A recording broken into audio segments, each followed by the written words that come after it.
Hello everyone, my name is Tang Zhang from Team 32. Our topic is about how the transformer could potentially be improved through different implementation across various applications.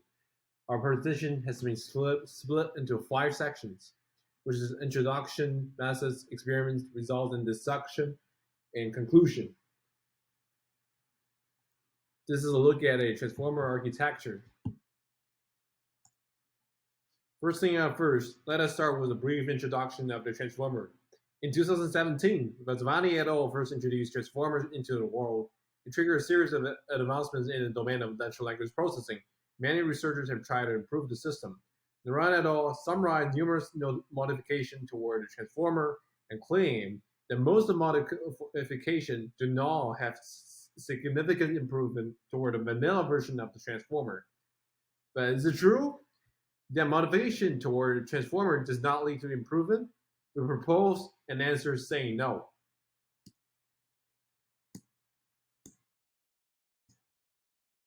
One reason that Naran et al.'s work is being challenged is that Naran et al. Only compare 4 specific NLP tasks: machine translation, language understanding, abstract summarization, question answering.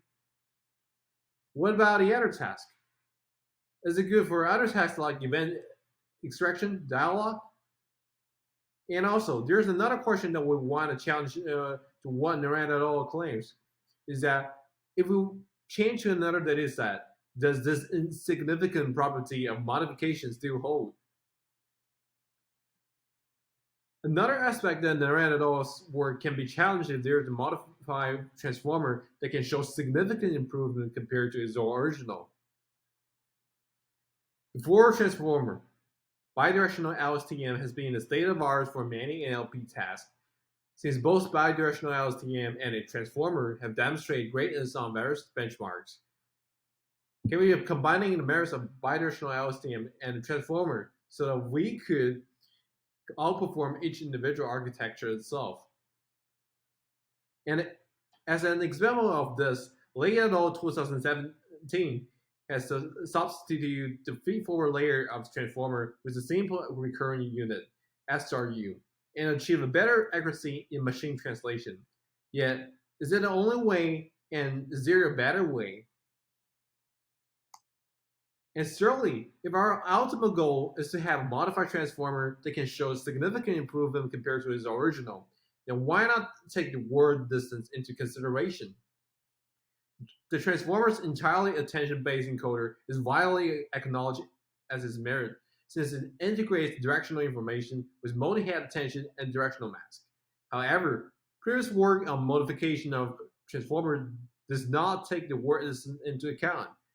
If we highlight the fact of word distance to capture local and global dependencies simultaneously while preserving the transformer's original advantage, does the insignificant property of modification given by Naran still hold? By considering the factor of word distance, do we push the performance boundary of our restructured transformer forward? Based on all this question, for this project, we want to see firstly, whether word distance have influence on performance, and secondly, we want a modified transformer that can show significant improvement. And thirdly, we want to test transformer in different NLP tasks. For this project, we chose natural language inference, which is NLI. And fourthly, we want to change to another data set. Is this insignificant probability of modification? For this project, we use English to Chinese data set in machine translation, and that is differs from its original English to German dataset. And lastly, during our experiment, we find that n dot convolution 1D and n dot linear are mathematically the same. However, however, the result shows that these two are the same, and we want to test out what caused this difference. So here are the methods that we try to modify the transformer and to see how they can show significant improvement. So first of all, we start with switching feed-forward neural network sublayer with a convolutional neural network sublayer in a vanilla transformer. The motivation here is that a vanilla transformer does not take the relative distance amount of words into account, and the substitution of feed-forward neural layer with a convolutional layer helps in concentrating solely on the local dependencies. However, global dependency are still our interest, and we would like to take that into our account. As a matter of fact, instead of embracing the fixed window size given by the CNN structure, we are looking at a whole sentence. The purpose of fusion gate is to encode long-range dependency from both the forward and backward direction in a event of long sentences and paragraphs. We adopt this notion from Shen et al. 2018, whose motivation likely came from bidirectional LSTM.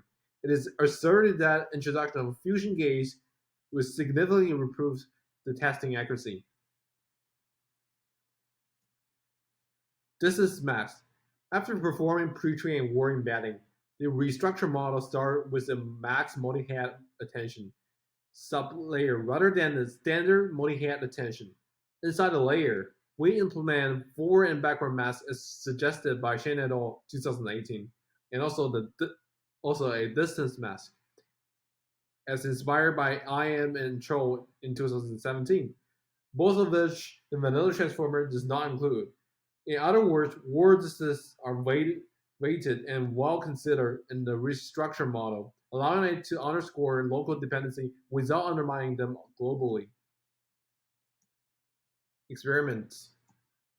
So here are two data sets that we use. One of them is the Stanford Natural Language Inference Corpus, and the other one is the United Nations Parallel Corpus that is being used for machine translation.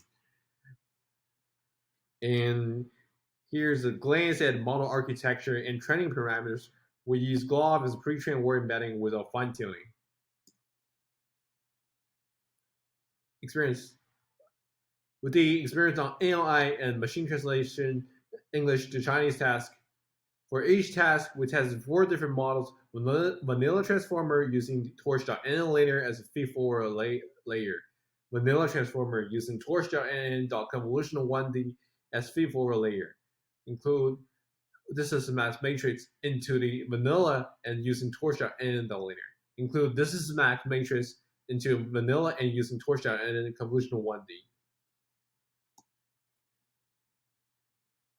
Result and discussion.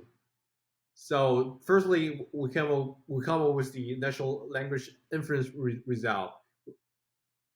We see that the NN layer as feed-forward layer, the distance max has no influence on testing accuracy. If you use torch.nn convolutional 1D instead, its performance with distance max is slightly worse than that without distance max. The results show that even though convolution 1D and linear are theoretically the same, but there are actually some minor difference in practice. Without distance max, the result convolution 1D and linear are close enough, i.e. only 0.1%. When we include distance max, the difference becomes negative 0.4%. For machine translation, the result shows that when we use the linear layer, having a distance max is better than without the distance max. When we use 1 gram, this difference, which is 2.41%, even with increase of the gram size, this difference decrease, but it's still above 1%. However, using convolutional 1D instead, 2 models are tied up. It doesn't show a significant advantage among models comparing linear and convolution 1D, no matter whether we have distance max or not. Convolution 1D is better than linear. Discussion. Influence of distance max. For the machine translation task, distance max shows its advantage, but distance max does not result in any significant improvement performance for the NLI task. So how does this thing happen? Well, most of the SLNI data standards are short, considering the distance does not help much. As you can see from the picture over here, that the length of the average sentence in SNLI data is condensed to length of 10. And for machine translation, model with distance max have advantages over model. models without mask. This likely comes from the evaluation matrix. BlueScore can also manually capture the entire meaning of the translated sentence. If time permits, we will also report an average and standard error. We believe that though BLUES is the standard metric for evaluating machine translation. Well, convolution 1D versus linear. From the mathematical perspective, convolution 1D and linear are the same when kernel size equals 1. However, our experiment shows contradictory result. Best guess is convolution 1D with kernel equal to 1 is the same mathematical representation as linear. It runs like a convolutional layer. Conclusion. First of all, we analyze the significance of word distance under two different tasks, NLI and English-Chinese machine translation. And secondly, we use the distance max to capture the local dependency without losing the ability to capture the global dependency. And lastly, we compare the real-world difference between convolution 1D and linear. In future work, we would like to test more NLP tasks such as event extraction, entity extractions, and secondly, we would like to use multi-NLI datasets for NLI to test whether distance generate influence or not, since multi-NLI data is longer for their input. And lastly, change distance matrix distribution considering other information like TF-IDF scores or pulse tag. Thank you for listening.